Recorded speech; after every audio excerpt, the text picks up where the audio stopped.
ایک ज़माने में रोटी महंगी हो गई थी, तो एक वज़ीरे बातदबीर तो नहीं कह सकता, बेज़मीर कह सकता हूँ, उसने कहा था अगर रोटी दस्तयाब नहीं है तो डबल रोटी खा लो। अब जहां वो बैठे उनको क्या पता कि जिसको रोटी भी मुयस्सर नहीं है उसको डबल रोटी कैसे मिलेगी, जिसको सिंगल भी नहीं मिल रही। अब उसको गरीब के दर्द की, उसकी मजबूरियों की, उसके हालात की समझ नहीं आ सकती, क्योंकि वो उस मरहले से गुजरा ही नहीं है। उसने रोटी के मुयस्सर ना होने के मफहूम को कुछ और समझ लिया और कहा कोई बात नहीं, रोटी नहीं मिलती तो डबल रोटी ले लो। तो वो क्या समझेगा? एक ज़माने में जब हमारी रिहायशियाँ इकट्ठी होती थी, ये गरीब का घर था एक गली में, 7 अमीर का घर था, फिर 2 गरीबों के घर थे, फिर एक अमीर का घर था, 10-15 लोगों के घर थे गली के अंदर, 2-3 अमीर होते थे, 8-10 गरीब होते थे और 5-6 लोग मुतवसत होते थे, और ये एक छोटी सी फैमिली भी होती थी। उन गरीबों का ख्याल अमीर रखते थे और मुतवसत एक दूसरे का ख्याल रखते थे। घर के अंदर पकने वाला सालन एक दूसरे के घर में जाता था, शेयर होता था। हुजूर ने फरमाया आयशा हमसाये को सालन भेजो और इसको हकीर ना जानना, चाहे वो बकरी का खुर ही क्यों ना हो। और मेरे और आपके आका मौला ने फरमाया कि अपने गोश्त की खुशबू से गरीब हमसाये को तकलीफ ना दो, या तो थोड़ा सा पानी ज़्यादा डालो और शोरबे की प्याली हमसायों के घर भी भेज दो। और अगर ऐसा नहीं कर सकते तो ऐसे जाविये और ऐसे वक्त के अंदर खाना पकाओ कि गरीब के बच्चों तक उसकी खुशबू ना पहुंच पाए, कि वो अगर जिद कर बैठा अपने माँ बाप से तो माँ बाप उस जिद को पूरा नहीं कर पाएंगे। लोग फल भी लाते थे, या तो छुपा के लाते थे और या फिर वो थोड़ा सा प्लेट में डाल करके हमसायों के घर भी भेज देते थे। जो गरीब थे उनको भी कुछ ना कुछ उन चीज़ों का हिस्सा मिल जाता था। मुतवसत लोगों के अंदर भी यूँ शेयरिंग होती थी और वो एक दूसरे से मोहब्बत बढ़ती थी, और जो बर्तन आता था उसको भी खाली नहीं लुटाया जाता था, उसमें चीनी डालकर, उसमें बादाम डालकर, उसमें मखाने डालकर, उसमें पताशे डालकर उसको वापस भेजा जाता था, और कुछ नहीं तो छुआरा डाल दिया जाता था। ये इस उम्र के लोगों ने नहीं देखा, हमने तो देखा है, हम तो इस मरहले से गुजरे हैं। जो चीज़ें पकती थी हमसायों के अंदर आती थी और इधर की उधर जाती थी, और एक पुरसुकून मुआशरा था दौलत की कमी के बावजूद।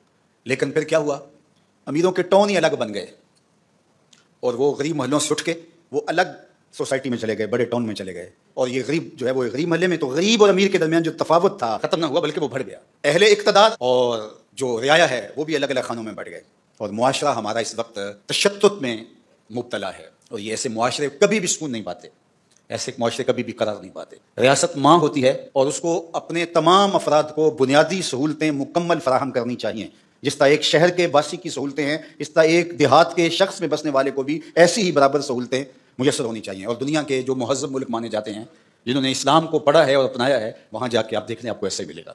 तो ये जो तफावत है ये आहिस्ता आहिस्ता फिर मुआशरों को तोड़ के रख देता है, और मुआशरे अदल पे कायम रहते हैं, मुआशरे जुल्म पे कभी कायम नहीं रहते। सैयदना अली मुर्तज़ा मौला कुल जहाँ का कौल है कि अल मुल्क यदूमु बिल कुफ्र वला यदूमु बिज़्ज़ुल्म, मुल्क कुफ्र के साथ तो कायम रह सकता है, जुल्म के साथ कायम नहीं रह सकता।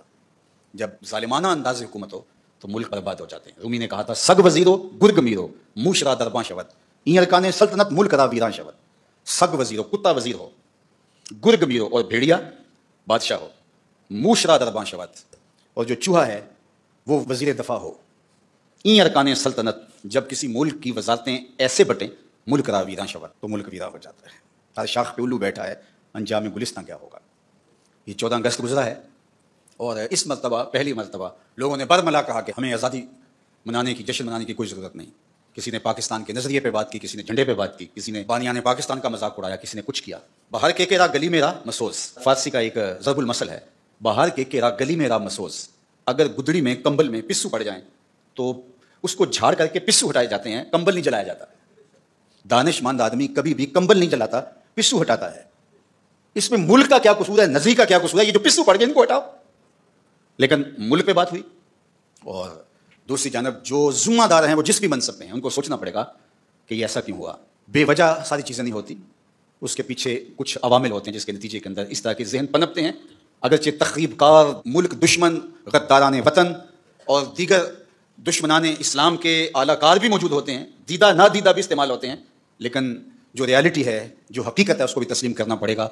जब गरीब और अमीर के लिए अलग अलग निज़ाम होंगे, जब मुल्क के अंदर अदल कायम नहीं होगा, अदल फरोख्त होगा, बिकेगा और इंसाफ उनका हो जाएगा, तो फिर लोगों का एतमाद उठ जाएगा। फिर लोग वही कहेंगे कि उमरा के घरों को आग लगा दो, फिर खूनी इनकलाब आते हैं।